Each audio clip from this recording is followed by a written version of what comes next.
இதுல வந்து எத்தனை வாக்கிங் கேட்ஃபிஷ் இருக்குப்பா? இல்ல 3 வாக்கிங் கேட்ஃபிஷ். இல்ல 3 வாக்கிங் கேட்ஃபிஷ் இருக்கு. இது எத்தனை வருஷமா வச்சிருக்கீங்க அந்த ஃபிஷஸ? அதுல 2 வாக்கிங் கேட்ஃபிஷ் வந்து 5 இயர்ஸா வச்சிருக்கோம். ஓகே. ஒரு வாக்கிங் கேட்ஃபிஷ் வந்து இப்போ ரீசன்ட்டா வாங்கிட்டு வந்தோம். ரீசன்ட்டா வாங்கிட்டு வந்தோம். இதே சைஸ்ல தான் வாங்கிட்டு வந்தீங்க. இதே சைஸ்ல. நீங்க வாக்கிங் கேட்ஃபிஷ்லாம் வச்சிருக்கும்போது ஷூரா நான்வெஜ் வந்து கொடுத்தாகணும். ஏன்னா அவங்க வந்து வெறும் பெல்லட்ஸ் மட்டும் எடுத்து வளரும். ஆனா வந்து அந்த growth-ஓ அந்த சைஸோ கிடைக்காது. ஜூம் பண்ணுங்களேன், இங்க பாருங்க என்ன சைஸ் இருக்குன்னு பாருங்க. 3 வாக்கிங் கேட்ஃபிஷுமே அரௌண்ட் வந்து ஒரு மினிமம் வந்து பாத்தீங்கன்னா ஒரு 1 அடி 2 அடியாச்சும் இருக்கும்னு நினைக்கிறேன். ஃபேஸ் சைஸ் பாருங்க. லென்த்தை விட அந்த ஃபிஷ்ஷோட சைஸ் வந்து பாத்தீங்கன்னா இவ்வளவு இருக்கு சரிங்களா? ஒரு வாக்கிங் கேட்ஃபிஷோட சைஸ் இவ்வளவு இருக்கு. அப்ப எவ்வளவு ஃபீட் கொடுக்குறாங்க நீங்க பாருங்களேன். அதே மாதிரி இந்த டேங்க்ல 4 அலிகேட்டர் கார் இருக்கு ஓகேங்களா? அந்த அலிகேட்டர் காரை ஜூம் பண்ணி காமிக்கலாம் வாங்க. கொடுங்களேன் பாருங்க. இதுல அலிகேட்டர் கார்ஸ் இருக்கு, காமிக்கிறேன் பாருங்க. கொஞ்சம் கிளவுடியா இருக்கு வாட்டர். அதான் பாருங்க, உங்களுக்கு என்னோட ஷேட் தெரியுதான்னு தெரியல.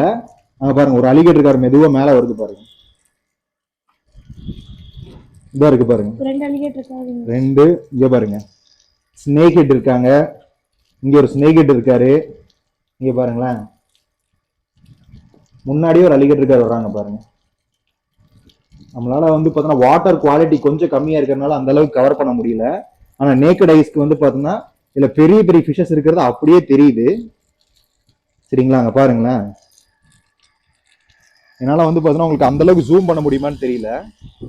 இருங்க நான் காமிக்கிறேன் பாருங்க. இப்ப தெரியும் நினைக்கிறேன். பாருங்க பாத்தீங்களா? ஒரு அலிகேட்டர் காரும் அரௌண்ட் வந்து பாத்தீங்கன்னா ஒரு 3 அடி நீளமாவது இருக்கும்.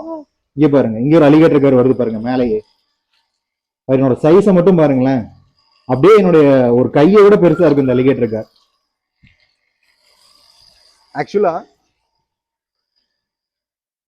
ஆக்சுவலா இவங்க வீட்டுல இருக்கிற ஒரு அலிகேட்டர் கார்ஸ்ல நம்மளோட அலிகேட்டர் கார் ஒண்ணு இருக்கு. அவனை வந்து பாத்தீங்கன்னா அரௌண்ட் ஒரு 2 அடி 2.25 அடி பக்கம் இருக்கும்போது நான் உங்களுக்கு கொடுத்தேன். இப்போ அவன் வந்து 3 அடிக்கு மேல இருக்கான். இவங்ககிட்ட இருக்கிற ஒவ்வொரு அலிகேட்டர் காரும் மினிமம் வந்து பாத்தீங்கன்னா 3 அடிக்கு மேல இருக்கு ஓகேங்களா? இதே மாதிரி இவங்க வீட்டுக்குள்ள ஒரு சின்ன டேங்க் வச்சிருக்காங்க. அதை நான் காமிக்கிறேன் வாங்க.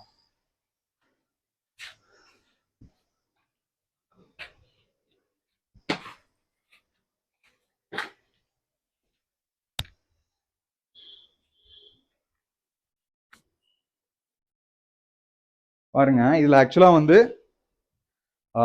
வந்து ஃபீடிங் ஃபிஷஸ் எல்லாம் இதுல வச்சிருக்காங்க. ஃபீடிங் ஃபிஷஸ்னா இதுல வந்து பாத்தீங்கன்னா இங்க பாருங்க, இந்த ஃபிஷ் பேர் வந்து பாத்தீங்கன்னா ஜிலேபி மீன். இதுல வந்து ஜூம் பண்ணுங்களேன், இங்க பாருங்க.